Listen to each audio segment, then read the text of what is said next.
આજે હું તમારી સાથે શેર કરીશ ઘઉંના લોટની ચકરીની રેસીપી।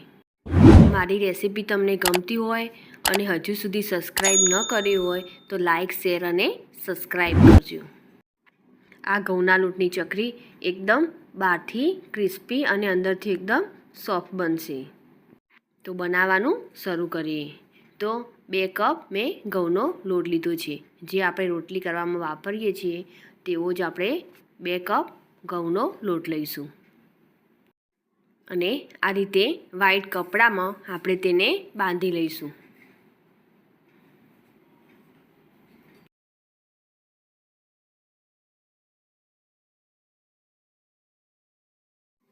આ રીતે તેને આપણે બાંધી લઈશું। હવે નીચે પાણી મૂકીને ઉપર કાણાવાળી ડીશ મૂકીને તેમાં આપણે તેને સ્ટીમ કરી લઈશું। 15 થી 20 મિનિટ માટે તેને આપણે સ્ટીમ કરીશું। પછી તેને ખોલીને આપણે તેને બહાર કાઢી લઈશું। કપડાને પણ આપણે ખોલી લઈશું। લોટ આપણો સરસ રીતે બફાઈ ગયો છે। ચમચીની મદદથી તેના ટુકડા કરી દઈશું, જેથી ઝડપથી ઠંડો થઈ જાય।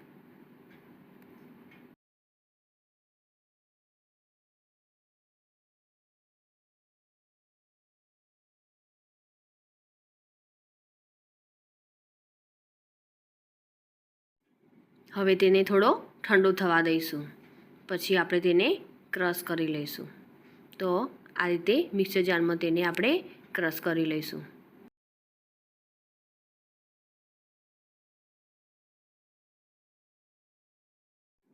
સરસ એવો ક્રશ થઈ ગયું છે। હવે તેને આપણે ચાળણીથી ચાળી લઈશું। લોટ આપણો રેડી છે। હવે તેમાં આપણે બધા રેગ્યુલર મસાલા એડ કરીશું।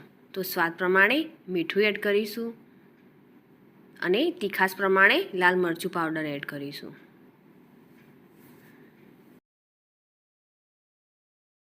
બે ચમચી તલ એડ કરીશું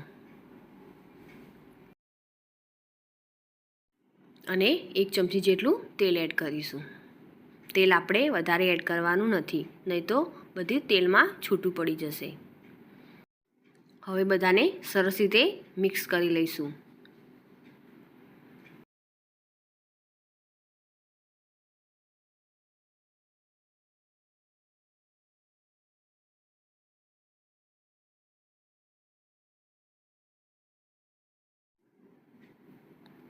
તેમાં થોડું થોડું પાણી એડ કરીને અને તેનો લોટ તૈયાર કરીશું।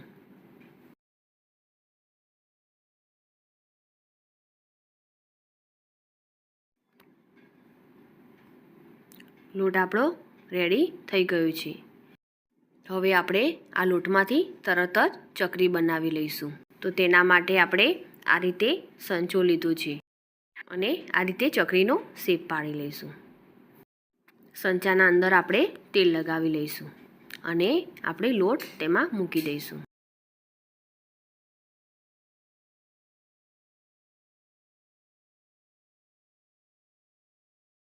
અને સંચાને બંધ કરી લઈશું।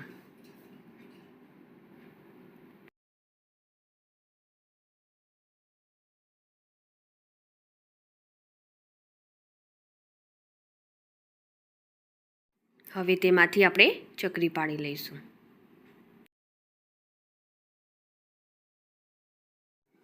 હવે આ રીતે આપણે ચકરી પાડી લઈશું। શરૂઆતનો ભાગ આપણે વાળીને આ રીતે ગોળ સર્કલ બનાવી દઈશું અને છેલ્લો ભાગ આપણે તેને જોઈન્ટ કરી દઈશું। આ રીતે આપણે બધી ચકરીને બનાવી લઈશું।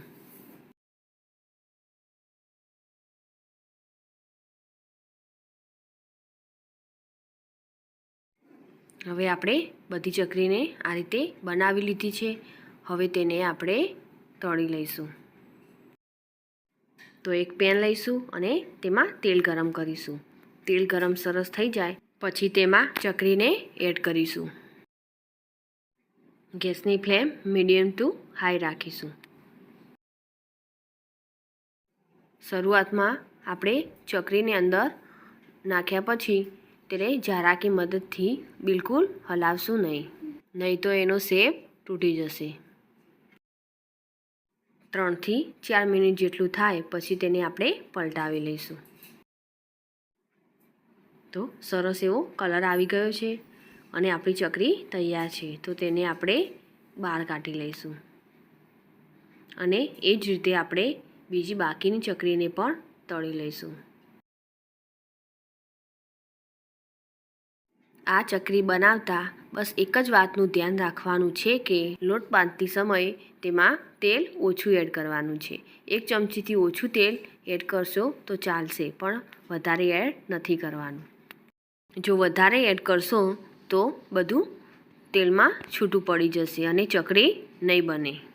અને તળતી વખતે આપણે જે તેમાં ચકરી એડ કરીએ છીએ ત્યારે બિલકુલ તેને 3 થી 4 મિનિટ સુધી તેને આપણે ઝારાની મદદથી તેને હલાવવાની નથી.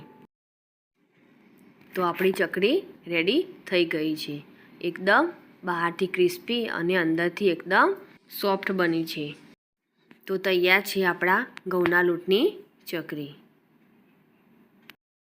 મારી આ રેસીપી તમને ગમી હોય તો લાઈક કરી અને શેર કરજો. સાથે જ મારી ચેનલ સબસ્ક્રાઈબ કરી બાજુ આપેલ બેલ આઇકોન પ્રેસ કરજો, જેથી નવી રેસીપીના અપડેટ તમને મળતા રહે. તો ચાલો ફરી મળીશું નવી રેસીપીના સાથે.